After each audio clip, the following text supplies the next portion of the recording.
कहानी माँ की चूड़ियों की आवाज। एक छोटा सा गांव था। धूल भरी गलियां, कच्चे घर, नीम का पेड़ और उन्हीं के बीच एक झोपड़ी में रहती थी रामू और उसकी माँ सरोज। पति के गुजर जाने के बाद सरोज मजदूरी करके अपने बेटे को पालती थी। गरीबी थी पर प्यार बहुत था।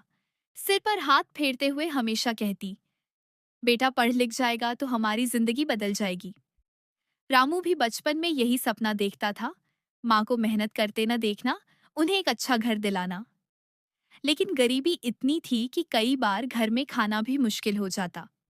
फिर भी सरोज रोज ईंट ढोती, खेतों में काम करती और जो थोड़ा मिलता वह रामू की पढ़ाई पर खर्च करती। कुछ ही समय में रामू की पढ़ाई अच्छी होने लगी। गांव के मास्टर जी ने सलाह दी, लड़का बहुत तेज है, शहर भेज दो, वहीं पढ़ेगा तो कुछ बन जाएगा। सरोज ने बिना सोचे अपने सपनों के बराबर बड़ा फैसला लिया। घर के गहने, पायल, चांदी की चूड़ियां सब बेचकर रामू को शहर भेज दिया। जाते समय स्टेशन पर वह रो रही थी पर हंसकर बोली, जाओ बेटा, माँ के लिए मत रुकना, सपनों के लिए रुकना। शहर पहुंचकर रामू की दुनिया बदल गई। कपड़े, लोग, बड़े घर, कॉलेज, नई नई बातें। धीरे धीरे वही जीवन उसके दिल में बसने लगा। उसकी मुलाकात सोनिया से हुई। अंग्रेजी बोलने वाली, शहर की लड़की। दोनों नजदीक आए, फिर शादी भी कर ली। रामू ने माँ को बताया तक नहीं, वह शहर की भीड़ में पूरी तरह घुल चुका था। इस बीच गांव में सरोज इंतजार करती रही। लोग चिढ़ाते, तेरा बेटा तो शहर में बड़ा आदमी बन गया, अब कहाँ याद करेगा तुझे। पर सरोज कभी हार नहीं मानी। रोज नीम के पेड़ के नीचे बैठकर कहती, मेरे रामू को माँ याद आती होगी, वो जरूर आएगा। साल बीत गए। एक दिन सोनिया ने कहा, तुम अपनी फैमिली से क्यों नहीं मिलवाते, कहीं वो बहुत गंवार तो नहीं हमारे स्टेटस के हिसाब से। वो बातें रामू के मन में बैठ गईं। माँ और गांव जैसे पीछे छूट गए। आखिर एक दिन सरोज ने खुद शहर जाने का फैसला किया। पड़ोसी ने पता बताया, तेरा बेटा बड़ी कंपनी में काम करता है, बड़ा मकान है। सरोज ने अपनी पुरानी साड़ी पहनी, टूटी चप्पल पहनी और बस में सफर करके शहर पहुंची। बड़े से घर के सामने पहुंचकर उसने दरवाजा खटखटाया। रामू दरवाजे पर निकला।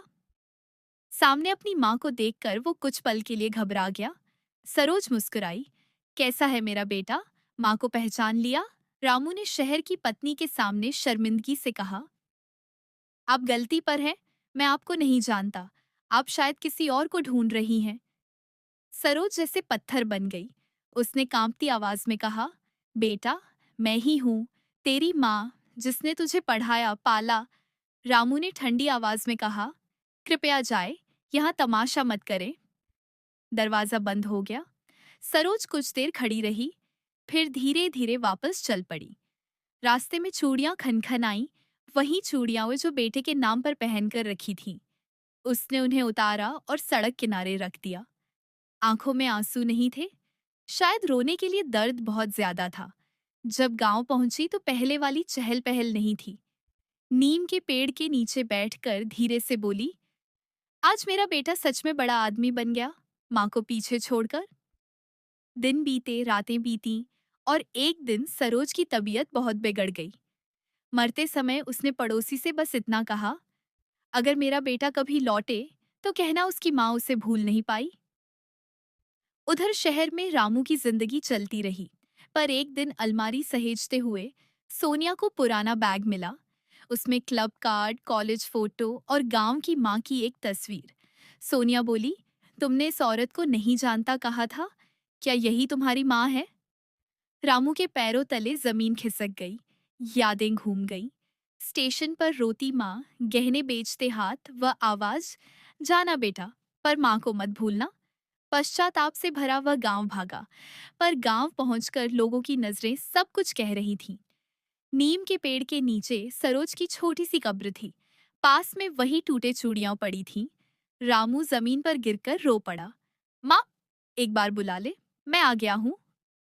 लेकिन माँ के पास अब कोई आवाज नहीं थी। बस हवा में चूड़ियों की हल्की सी खनखन थी, जैसे कह रही हो, जो माँ को छोड़ देता है, जिंदगी उसे कभी माफ नहीं करती।